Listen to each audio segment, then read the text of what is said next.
So hello everyone and welcome back to MS circle.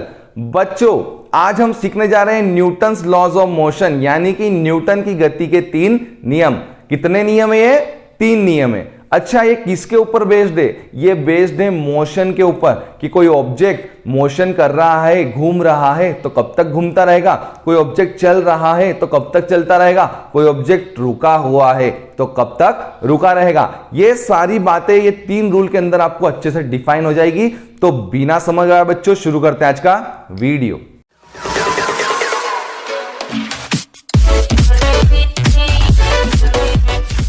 तो बच्चों, Newton के first law में ये आपको समझाया जाता है या ये बताया गया इस लॉ के अंदर कि कोई भी ऑब्जेक्ट है, अगर वो मोशन में है तो मोशन में ही रहता है जब तक कि कोई फोर्स आके उसे रोक ना दे। कोई ऑब्जेक्ट रुका हुआ है तो तब तक रुका रहेगा जब तक कि कोई फोर्स लगा के उसे हम मोशन में नहीं लाए, तब तक वो रुका ही रहता है। ठीक है, तो इस बात का मतलब क्या हो कि ऑब्जेक्ट जो है या कोई पदार्थ है या कोई वस्तु है या कोई व्यक्ति है, वो अपनी अवस्था तब तक नहीं बदलता, अपनी स्टेट तब तक चेंज नहीं करता है जब तक कि कोई बाह्य बल या एक्सटर्नल फोर्स नहीं लग जाता है। आप एक बॉल को देखिए, एक बॉल हम लुढ़काते हैं अर्थ के ऊपर, तो लुढ़कती जाती है और कुछ देर बाद अपने आप रुकती है। तो वो अपने आप क्यों रुकती? क्योंकि वहां पर फ्रिक्शन फोर्स यानी कि घर्षण बल कार्य करता है, इसलिए बॉल रुक जाती है। आप चेयर आपके घर में, जब तक कि आप फोर्स लगा के उसे आगे की तरफ शिफ्ट नहीं करते हैं, वो अपनी प्लेस को चेंज नहीं करती है। तो बड़े ही सिंपल शब्दों में ये रूल बना है, ये लॉ बना है जो हमसे कहता है कि object remain in the state of motion और rest until the external force is exerted. जब तक कि कोई बाह्य बल या एक्सटर्नल फोर्स नहीं लगता है, ऑब्जेक्ट अपनी स्टेट में ही रहता है, चाहे वो स्टेट मोशन की हो चाहे वो स्टेट रेस्ट की हो। अब हम सेकेंड लॉ को समझने से पहले थर्ड लॉ को समझते हैं, क्योंकि वो भी सिंपल सा है, वो एक्सप्लेनेशन के माध्यम से हम समझ सकते हैं। लेकिन जो सेकेंड लॉ है, सेकेंड लॉ को जो हमको समझाना पड़ता है वो एक डेरिवेशन के माध्यम से हम समझते हैं, क्योंकि उसमें निकलता है फोर्स का फॉर्मूला जो आपकी कई सारी चीजों को हल करना आपको सिखा देता है। ठीक है बच्चों, तो चलिए थर्ड लॉ ऑफ मोशन को समझते हैं। थर्ड लॉ ऑफ मोशन में यह कहा गया है कि every action has equal and opposite reaction, या आप ये कह सकते हैं कि every action force has equal and opposite reaction force. ठीक है, आप समझिए, आप जब मेले में जाते हैं तो आप वहां पे एक छर्रे वाली बंदूक से बलून्स को फोड़ते हैं। तो बलून्स को जब आप फोड़ते हैं तो आप जैसे ही ट्रिगर को दबाते हैं, स्ट्राइक करते हैं, तो आपका छर्रा आगे जाता है और जो आपकी बंदूक होती है, जो गन होती है, वो हल्का सा आपको पीछे की ओर धक्का मारती है। तो आपने क्या देखा? आप गोली आपकी आगे जा रही है, आपका जो छर्रा वो आगे जा रहा है और बंदूक जो है वो रिकॉइल कर रही पीछे। ठीक है, तो इसका भी रिएक्शन हो गया, आपने एक्शन करी, रिएक्शन हो गया। आप कई बार घूमने जाते हैं कई प्लेसेस पे, आप नाव में बैठते हैं।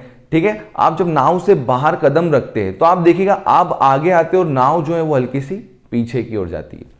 ठीक है, तो यही बात है कि एक्शन का रिएक्शन हो रहा है। हम देखते हैं धनुष बाण चलाते हैं, ये हमने तीर को पीछे की ओर खींचा, आपने खींचा पीछे, आप छोड़ते तीर आगे जाता है। ऐसा तो ही नहीं कि आपने पीछे खींचा तो पीछे चला जाता है, आप पीछे खींचते हो तो तीर जाता है आगे।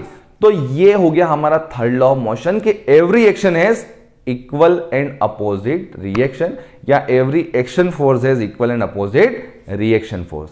चलिए अब हम एक्सप्लेन करने जा रहे हैं सेकेंड लॉ ऑफ मोशन को।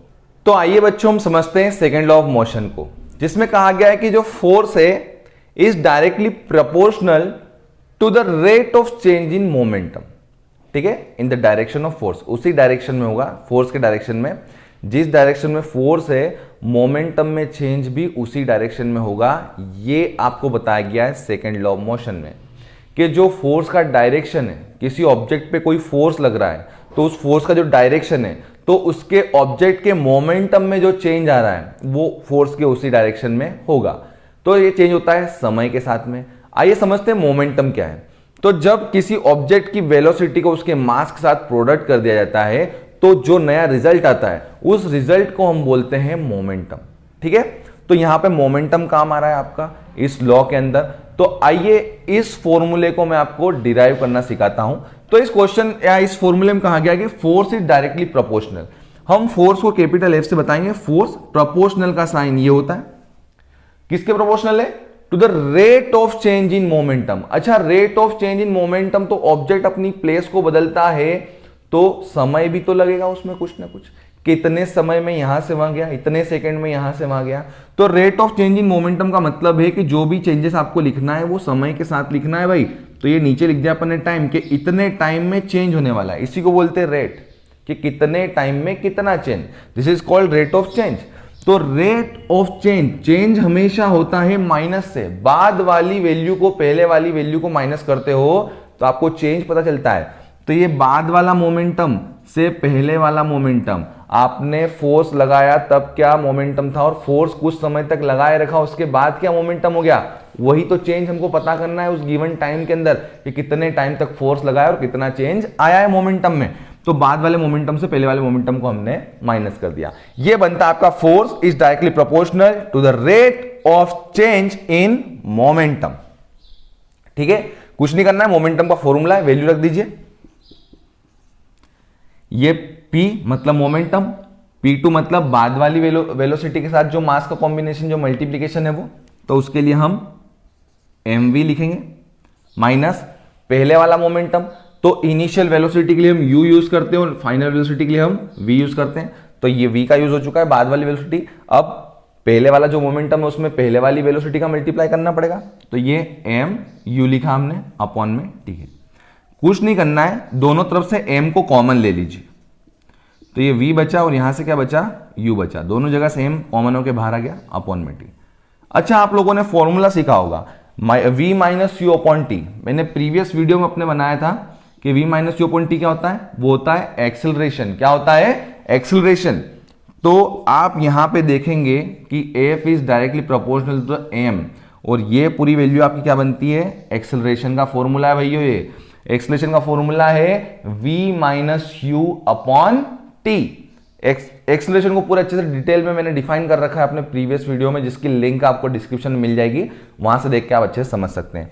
ये आपका बन गया। अब जब कभी भी हम प्रोपोर्शनल के साइन को हटाते हैं, ठीक है, तो यहां पे कांस्टेंट का मल्टीप्लाई होता है बाद की वैल्यू में। अब समझिए, अगर मैं 1 किलोग्राम के ऑब्जेक्ट पर अगर 1 न्यूटन का फोर्स लगाऊंगा, फोर्स की यूनिट आपको बताएं, फोर्स की यूनिट क्या होती है, न्यूटन होती है। फोर्स की जो यूनिट है वो होती है न्यूटन। तो जब मैं 1 किलोग्राम के ऑब्जेक्ट पे 1 न्यूटन का फोर्स लगाता हूं तो उसका एक्सेलरेशन 1 मीटर पर सेकेंड हो जाता है। तो इस केस में k की वैल्यू क्या आई, ये 1 इंटू k बना, यहां पे 1 बना, k की वैल्यू क्या आ गई, 1 आ गई। ये k की वैल्यू यहां इस फॉर्मूले में लाके पुट कर दो 1। तो जैसे आप k की वैल्यू 1 यहां लाके पुट करते हो तो सिर्फ क्या बचता है, ma। तो ये आपका फॉर्मूला बन जाता है F equal to ma force का। जब कभी आपको मास गिवन हो, एक्सेलरेशन गिवन हो, तो आप फॉर्मूला लगा के उस ऑब्जेक्ट पे लगने वाला फोर्स पता कर सकते हैं।